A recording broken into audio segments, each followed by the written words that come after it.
Baiklah, Assalamualaikum warahmatullahi wabarakatuh.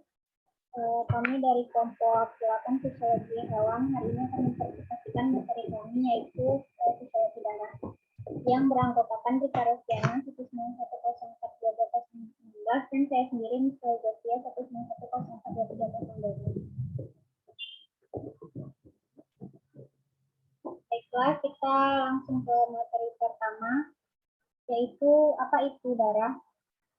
Darah sendiri merupakan cairan yang terdapat di dalam pembuluh darah yang memiliki fungsi mengatur keseimbangan asam dan basa, mentransportasikan oksigen, karbohidrat, dan metabolit, mengatur suhu tubuh dengan cara konveksi atau takaran, membawa panas tubuh dari pusat produksi panas untuk didistribusikan ke seluruh tubuh, dan pengaturan hormon dengan membawa dan mengantarkan dari kelenjar ke sasaran. Kemudian ada fungsi darah. Untuk fungsi darah sendiri itu ada 5. Yang pertama, alat transport makanan yang diserap dari saluran cerna dan diedarkan ke seluruh tubuh. Kemudian alat transport oksigen yang diambil dari paru-paru untuk dibawa ke seluruh tubuh. Kemudian alat transport bahan buangan dari jaringan ke alat ekskresi untuk diteruskan ke empedu dan saluran cerna bagi pekerja. Yang keempat, sebagai alat transport antar jaringan dari bahan-bahan yang dibutuhkan oleh suatu jaringan dibuat oleh jaringan lain. Dan yang terakhir yaitu mempertahankan homeostasis dalam tubuh, termasuk di dalamnya adalah mempertahankan suhu tubuh, mengatur keseimbangan distribusi air, dan mempertahankan keseimbangan asam basa sehingga pH yang dimiliki darah dan cairan tubuh lainnya tetap dalam keadaan yang seharusnya. Kemudian ada karakteristik darah. Karakteristik darah sendiri itu yang pertama, warna. Darah arteri berwarna merah muda karena banyak oksigen yang berkaitan dengan hemoglobin dalam sel darah merah. Kemudian viskositas. Viskositas darah 3/4 lebih tinggi daripada viskositas air, yaitu sebesar 1048 sampai 1006. Kemudian yang ketiga itu ada volume. Pada orang dewasa, volume darah sekitar 70 sampai 75 ml per kilogram atau sekitar 4 sampai 5 liter. Materi selanjutnya itu komponen dalam darah. Komponen dalam darah sendiri itu ada blood plasma atau plasma darah, butir-butir darah, kemudian eritrosit, leukosit, dan trombosit. Yang pertama yaitu plasma darah. Lebih dari separuh bagian dari darah merupakan cairan atau plasma yang sebagian besar mengandung garam-garam terlarut dan protein. Protein utama dalam plasma adalah albumin. Protein lainnya adalah antibodi atau imunoglobulin dan protein pembekuan. Selain itu, plasma juga mengandung hormon, elektrolit, lemak, gula, mineral, dan vitamin. Protein plasma dikelompokkan menjadi 3. Yang pertama itu albumin. Albumin merupakan protein plasma yang paling banyak mengikat banyak zat seperti garam empedu yang berguna untuk transportasi melalui plasma yang sangat berperan dalam menentukan terjadinya osmosis. Kemudian ada globulin, yaitu ada globulin alfa dan beta yang spesifik mengikat dan mengangkut sejumlah zat dalam plasma sebagai faktor pembekuan darah, sedangkan globulin gamma berperan sebagai antibodi. Kemudian ada fibrinogen atau faktor pembekuan. Proses pembekuan darah dapat terjadi karena interaksi enzimatik antara prokoagulan, fosfolipid, dan ion sel prokoagulan berada dalam sirkulasi darah dengan bentuk isi aktif dan aktivasinya. Kemudian ada butir-butir darah. Butir-butir darah sendiri terdiri atas 3, eritrosit, leukosit, dan trombosit. Yang pertama ada eritrosit atau sel darah merah. Sel darah merah berbentuk cakram konkav dengan diameter sekitar 7-6 mikron, tebal bagian tepi 2 mikron, dan bagian tengahnya 1 mikron atau kurang. Tersusun atas membran yang sangat tipis sehingga sangat mudah terjadi difusi oksigen, karbodioksida, dan sitoplasma, tetapi tidak mempunyai inti sel. Sel darah merah yang matang mengandung 200-300 juta hemoglobin yang terdiri dari hem dan gabungan protoporfirin dengan besi dan globin yang merupakan bagian dari protein yang tersusun oleh 2 rantai beta.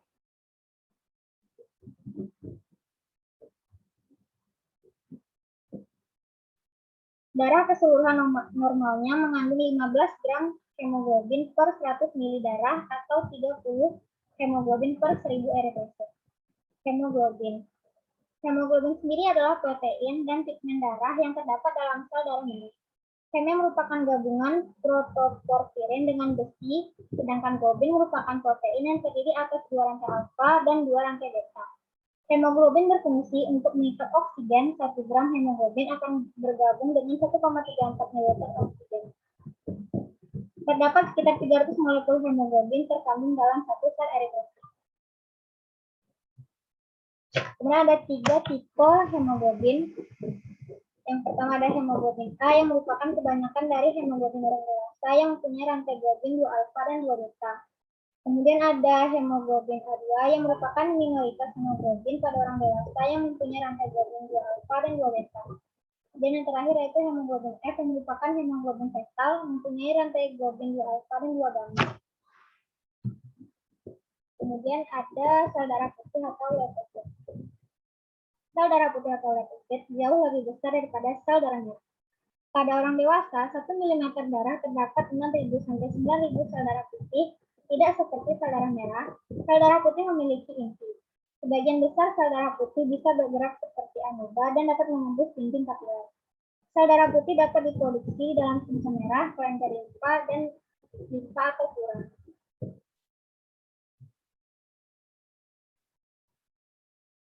Leukosit sendiri terdiri dari 2 kategori, yaitu yang pertama granulosit.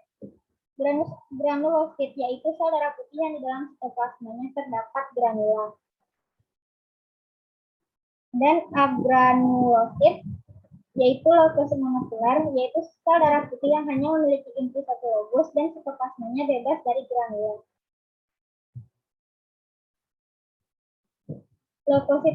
Granulosit sendiri terdiri menjadi 3. Yang pertama eosinofil, yaitu sel darah putih yang memiliki granula berwarna merah terang dalam sitoplasmanya.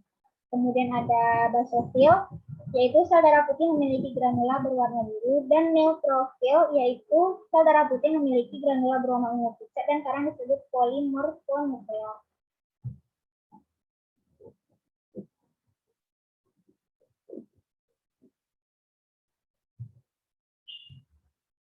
Selanjutnya ada 2 macam agranulosit. Yang pertama itu limfosit, yang merupakan jenis sel darah putih atau leukosit yang dihasilkan dari jaringan RNS dan kelenjar limfa.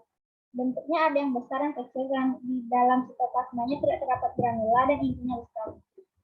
Kemudian ada monosit, yaitu jenis sel darah putih yang banyak dibuat di sumsum merah, lebih besar dari limfosit, fungsinya sebagai fagosit dan banyaknya sekitar 34%. Kemudian ada trombosit, yaitu butir pembekup platelet. Trombosit disebut juga keping darah, yaitu fragmen atau potongan dari sitoplasma megakariosit. Di dalam tubuh orang dewasa, jumlah trombosit sekitar 150.000 sampai 400.000. Trombosit terbentuk dari ujung-ujung sitoplasma megakariosit yang pecah. Setiap megakariosit menghasilkan 1.000 sampai 5.000 trombosit. Trombosit memiliki peran dalam bentuk sumbatan terhadap cedera vaskular dengan cara melakukan perlekatan terhadap dinding pembuluh darah yang rusak atau adesi, melakukan perlekatan pada trombosit lain atau agregasi sehingga menjadi pengumpulan trombosit dan reaksi pelepasan atau sekresi. Ini ada tabel pembeda antara eritrosit, leukosit, dan trombosit. Yang dibedakan menjadi bentuk, ada atau tidak adanya inti sel, fungsi, umur, tempat pembentukan sel darah, jumlah, dan penyakit. Untuk materi selanjutnya yaitu tipe golongan darah yang akan dijelaskan oleh Lika Resdani. Kepada Rika, dipersilakan. Terima kasih kepada Sophie. Baik, saya akan menjelaskan mengenai blood type atau golongan darah. Next, Sophie. So, blood types is a special characteristic of the blood of an individual because of the different types of carbohydrates, and protein on the surface of the red blood cell membrane. So according to Guyton, in blood type, there are two substances that play an important role in determining blood type, is agglutinogen and agglutinin. Next. And then basic principle of blood type. So factors that determine human blood type in the form of antigen found on the outer surface of red blood cells are called agglutinogen.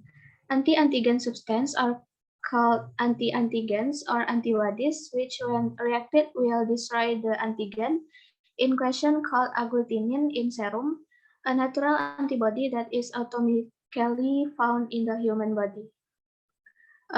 Jadi seperti yang terlihat pada tabel, tipe dari blood type itu ada 4, ada A, B, AB, dan juga 0. Jadi untuk blood type A, itu memiliki antibody yang dinamakan dengan anti B.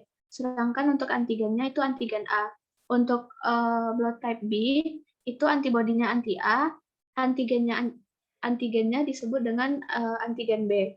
Lalu untuk AB, itu dia tidak memiliki antibody, namun memiliki 2 antigen. Jadi untuk antigennya itu ada antigen A dan juga antigen B. Lalu untuk blood type 0 itu antibodinya 2, anti A dan juga anti B, lalu tidak memiliki antigen. Next, Sophie.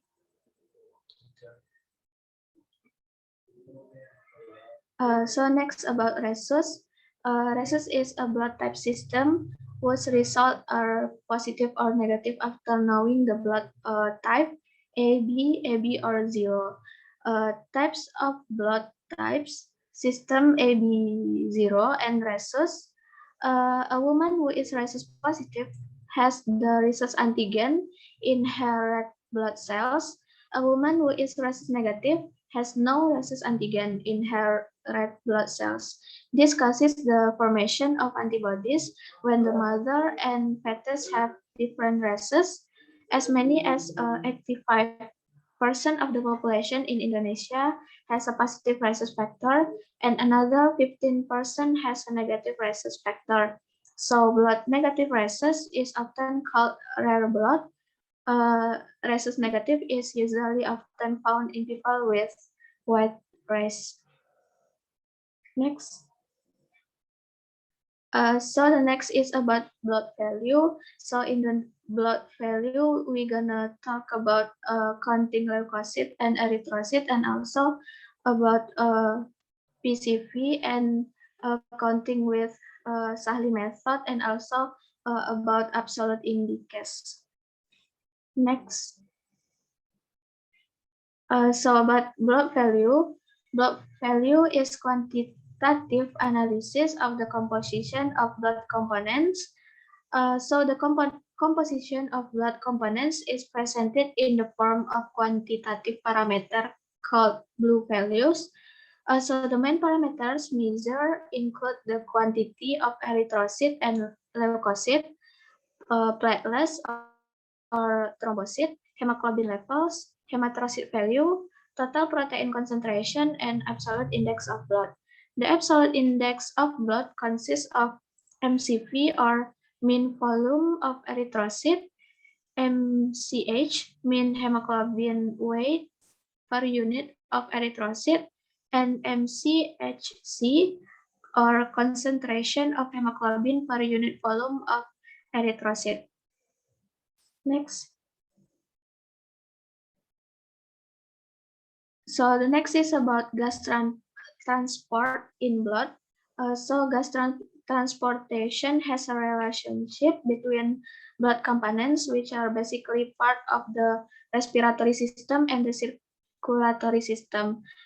Jadi untuk transportasi gas di dalam darah itu ada oksigen dan juga karbon dioksida. Untuk oksigen ada 2 metode dalam transport di dalam darahnya, yaitu adalah secara fisik dan juga berikatan dengan hemoglobin. untuk transport oksigen itu lebih banyak berikatan dengan hemoglobin, itu mencapai 98,5% dari oksigen itu berikatan dengan hemoglobin, sementara 1,5%-nya itu larut secara fisik.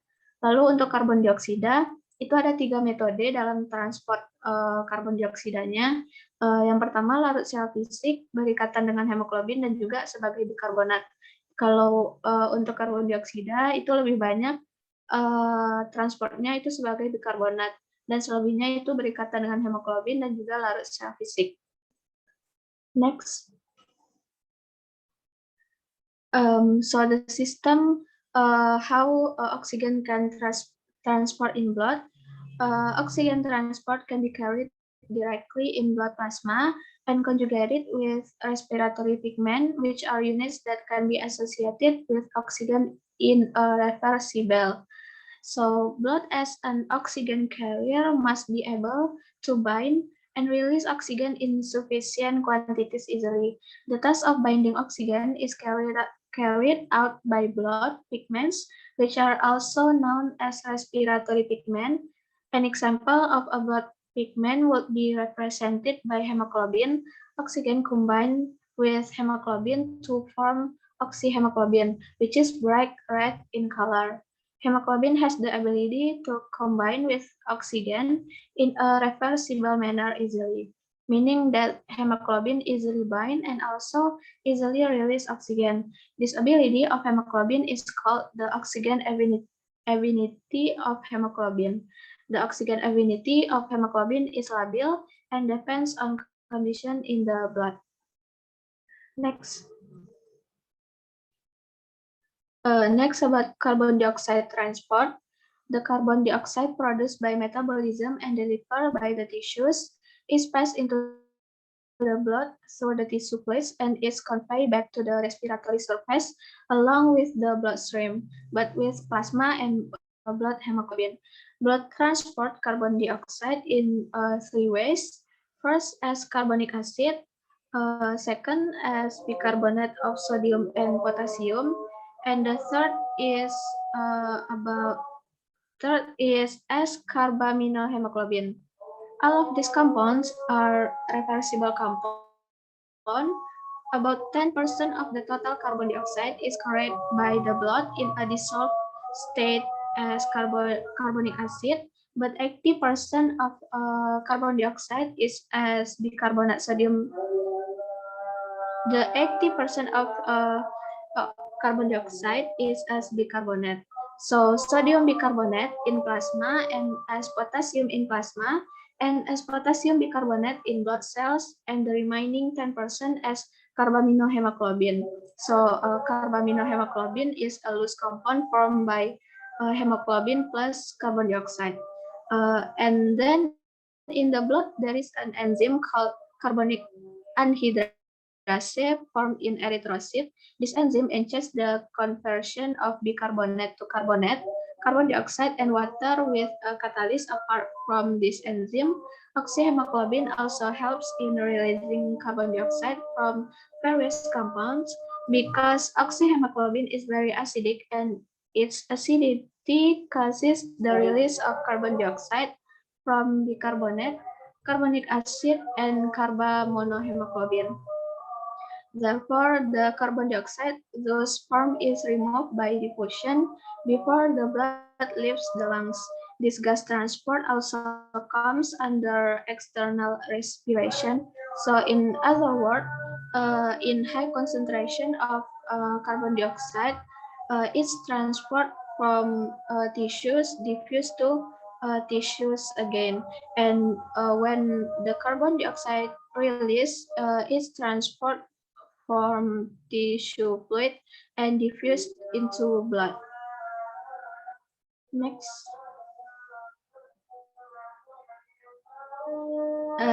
Next about disease based of blood cell type. So these are 3 types of disease based on the blood cell. First is red blood cell disease. The second is white blood cell disease, and the last is platelet disease and blood clotting system disease. Next.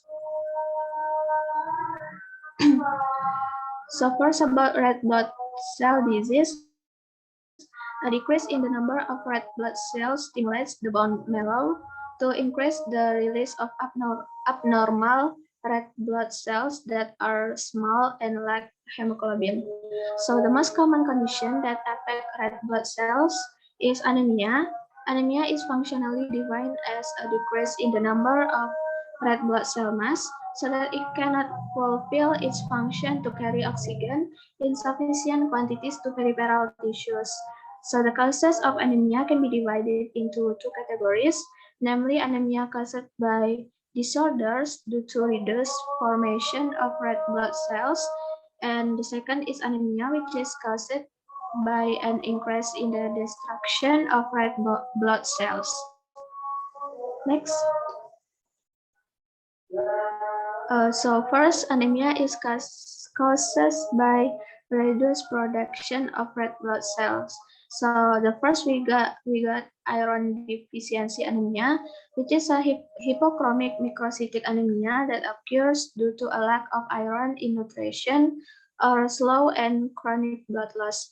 The second is pernicious anemia, which is a normochromic macrocytic anemia that occurs due to a deficiency of vitamin B complex.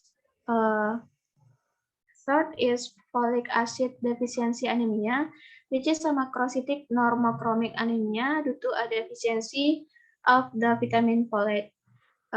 Next, anemia due to chronic disease, for example, is HIV/AIDS, and also in other diseases such as rheumatoid arthritis, Hodgkin's lymphoma, cancer is often accompanied by anemia and is introduced as anemia of chronic disease. So the last is sideroblastic anemia, which is a microcytic hypochromic anemia characterized by the presence of immature blood cell, or we call it sideroblast, in the circulation and bone marrow. Next. So the second is anemia is caused by increased destruction of red blood cell. Some of the causes of increased destruction of red blood cells, including first we got G6PD deficiency, which is a disease in which the enzyme glucose 6-phosphate dehydrogenase is lost from the membrane of red blood cells. Next is hemolytic anemia, is a decrease in the number of red blood cells due to destruction or excessive destruction of red blood cells. Next is spleen enlargement. Many diseases can cause an enlarged spleen. If enlarged, the spleen tends to capture and destroy red blood cells. The more cells that are trapped, the bigger the spleen, and the more cells are trapped. Anemia caused by an enlarged spleen usually develops slowly, and the symptoms tend to be mild.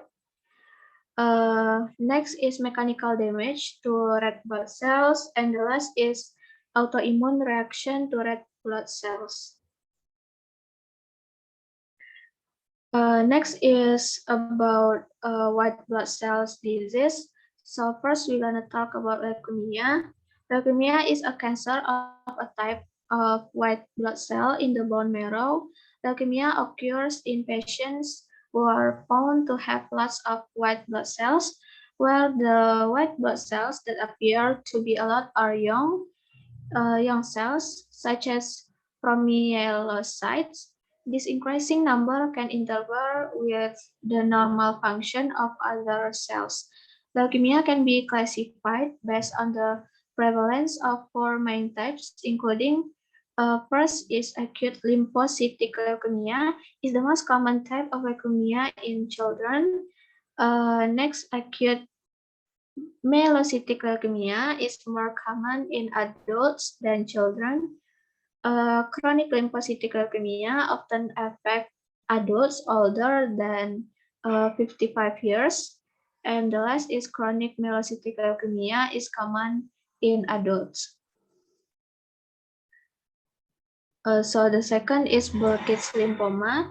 Burkitt's lymphoma lymphoma is a type of non-Hodgkin lymphoma that most often occurs young children between the age of 12 and 30. Next is neutropenia. Neutropenia is a decrease in the number of neutrophil white blood cells. Neutropenia occurs when there are not enough white blood cells to protect the body against bacterial infection. People would take chemotherapy drugs to kill cancer may develop neutropenia. And the last is human immunodeficiency virus or HIV. So HIV attacks certain types of white blood cells which work to fight infection. Infection due to virus can cause AIDS, making the body susceptible to infection and several other diseases. So the last one is about thrombocyte disease and blood clotting system disease. So one type of disease caused by abnormalities is thrombocytopenia, or the number of blood platelets that are lower than they should be. It is usually diagnosed because a person has abnormal bleeding or swelling.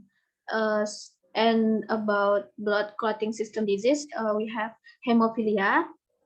So hemophilia is an inherited condition which is especially common in men, cause a deficiency of certain clotting factors in the blood. And the second, we got von Willebrand disease. So is the most common inherited bleeding disorder, also involving a decrease in clotting factors. This occurs in both men and women.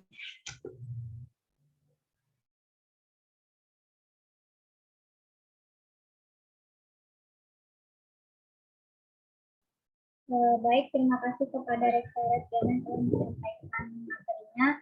Mungkin sekian materi dari kelompok 8. Dan kurang kami mohon maaf. Wabillahi taufiq wal hidayah. Assalamualaikum warahmatullahi wabarakatuh.